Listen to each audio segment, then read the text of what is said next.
మా కుటుంబాన్ని చాలా వ్యక్తిగతంగా ప్రేమించేది. కొద్ది రోజుల్లో చనిపోతున్నానుగా నాకు ఫోన్ చేసింది.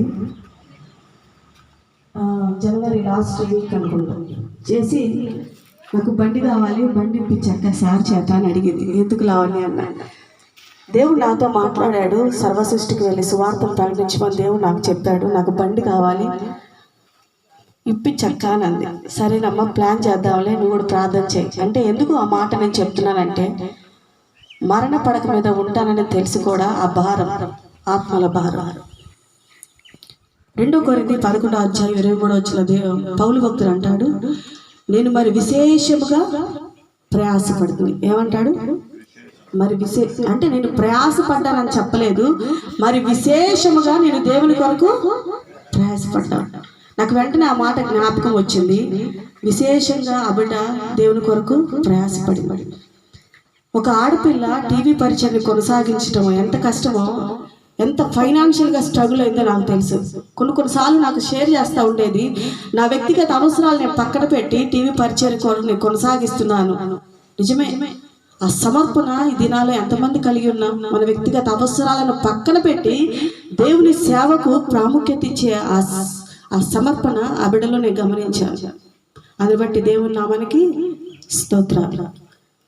నేను ఎందుకు ఈ మాట నేను చెప్తున్నానంటే, ఆ బిడ్డ తన వంతు తను ముగించుకొని దేవుని ఎద్దుకు వెళ్ళింది.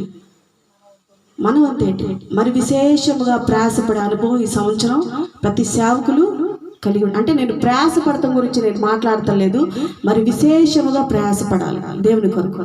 అప్పుడు దేవుని రాజ్యం యొక్క వ్యాప్తి జరుగుతుంది. 2వ మాట, పౌలు భక్తుడు అంటా ఉంటాడు కొరింథీ రాస్తా, నేను మీతో లేని సమయంలో మరి ఎక్కువ అంటే కాపరి లేని సమయంలో సంఘానికి నేను జ్ఞాపకం చేస్తా ఉన్నాను. మా కాపరి లేదే అని మీరు భయపడద్దు. ఆమె లేని సమయంలో మరి ఎక్కువగా కూడుకొనుచు ప్రార్థన చేయండి. దేవుడు తప్పకుండా ద్వారాలు తెరుస్తాడు. మరి విడిచి వెళ్ళిన కుటుంబానికి నేనైతే నాకు ఎప్పుడైతే ఆ బిడ్డకు బాలేదని నాకు తెలియబడిందో, నేను మా సంఘంలో కూడా ప్రార్థిస్తూ ఉన్నాను, నా వ్యక్తిగతంగా ప్రార్థిస్తూ ఉన్నాను. ఏదైనప్పటికీ ఆ బిడ్డ విషయంలో దేవుడు తన కృపను జరిగించాడని నమ్ముతున్నాను. విడిచి వెళ్ళిన పరిచయను 2 మహిమతో దేవుడు జరిగించే కృప ఆ పరిచయకి దేవుడు అనుగ్రహించును గాక. ఆమేన్. దేవుని నామమునకు వందనాలు. చేరి వచ్చిన మీ అందరికీ నా హృదయపూర్వక వందనాలు చెల్లించుకుంటున్నాను. మాట్లాడాలన్నా నాకు మాటలు రావటం లేదు. కృపాలావణ్య గారు మా సంఘంలో ఒక అమ్మగా, ఒక తల్లిగా లేనందుకు మేము ఎలా నడపాలా అనేది చాలా వేదనగా ఉన్నది. సంఘం కోసం ప్రార్థన చేయండి. మేము ఇంకా ఎక్కువగా ఆమె వదిలి వెళ్ళిన సేవ, ఇందాక ఒక పాస్టర్గా చెప్పారు, అంతకు రెట్టింపుగా ఎదగాలి అని చాలా మంచి దీవెనిచ్చినందుకు ఆ పాస్టర్ గారికి మరి ఒకసారి సపరేట్గా వందనాలు చెప్తున్నాను. అలాగున మా పరిచర్య అలాగే సాగాలని, ఒక పులి బిడ్డలాగా బతికిందని మొన్న బాబురావు పాస్టర్ గారు అన్నారు. అలాగే మమ్మల్ని ఏర్పాటు చేసేదేమో ఇంకా కొన్నాళ్ళు ఉన్నట్లయితే, మరి దేవుడు త్వరలోనే ఆ బిడ్డని తన సన్నిధికి చేర్చుకున్నాడు. దానికి చాలా మేము బాధపడుతున్నాం. కాబట్టి మీరందరూ కృపాలావణ్య తరపున మా గ్రీటింగ్స్ ఇవ్వటానికి వచ్చినందుకు మీ అందరికీ వందనాలు చెల్లించుకుంటున్నాను. ఎప్పుడు మమ్మల్ని, మా సంఘాన్ని, కృపాలావణ్యాన్ని మర్చిపోకూడదు అని నేను అనుకుంటున్నాను. మీకు ఎప్పుడైనా మేము ప్రార్థన కావాలి అని ఫోనులు చేసినప్పుడు దయించి మా సంఘాన్ని ఆదరించడానికి, మమ్మల్ని ఇంకా బలపరచడానికి మీరు వచ్చి ఇలాగే మీటింగులు పెట్టి మమ్మల్ని బలపరచాలని కోరుకుంటున్నాను. నేను కృపాలావణ్య ఫోను నా దగ్గరే ఉంటుంది, ఆన్లోనే ఉంటుంది. దయచేసి నేను ఫోనులు ఎవరినైనా పాస్టర్ గారండి వచ్చి మా సంఘాన్ని ఆదరించండి నేను చేసిన దయచేసి మా సంఘానికి వస్తారని నేను అనుకుంటున్నాను. కృపాలావణ్యాన్ని మీరు జ్ఞాపకం చేసుకుంటూ కృపాలావణ్య ఇక్కడే ఉంది అని మీరు గుర్తు చేసుకొని మీరు దయచేసి రమ్మని అడుగుచున్నాను.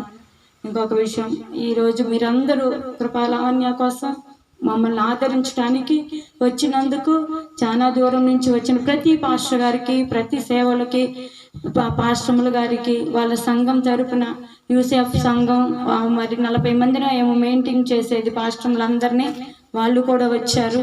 వీళ్ళందరికీ నా హృదయపూర్వక వందనాలు. మా కుటుంబం తరపున, మా సంఘం తరపున మీ అందరికీ హృదయపూర్వక వందనాలు చెప్తున్నాను. ప్రేమతో విందు చేశాము, ఆమెను జ్ఞాపకం చేసుకొని విందు చేసి వెళ్తారని ఆశపడుతున్నాను. ఇట్టి అవకాశాన్ని ఇచ్చిన నా బిడ్జన్నకి మీ అందరికీ వచ్చినందుకు హృదయపూర్వక వందనాలు చెల్లించుకుంటున్నాను. వందనాలు. దేవునికి స్తోత్రములు, దేవునికి మహిమ కలుగును గాక. మరి ఈ రీతిగా కృపాలావణ్య దేవుని పరిచర్య చేసి దేవుని పిలుపునందుకొని దేవుని యొద్దకు చేరినదిగా ఉన్నది కనుక ఆమె విడిచిబడిన తల్లిగారు, రక్త సంబంధులు, బంధువులు, సంఘబిడ్డలు ఆమెను వెళ్ళిన కొరత దేవుడు తీర్చబడాలని ఆదరణ కూటమి ఏర్పాటు చేశారు.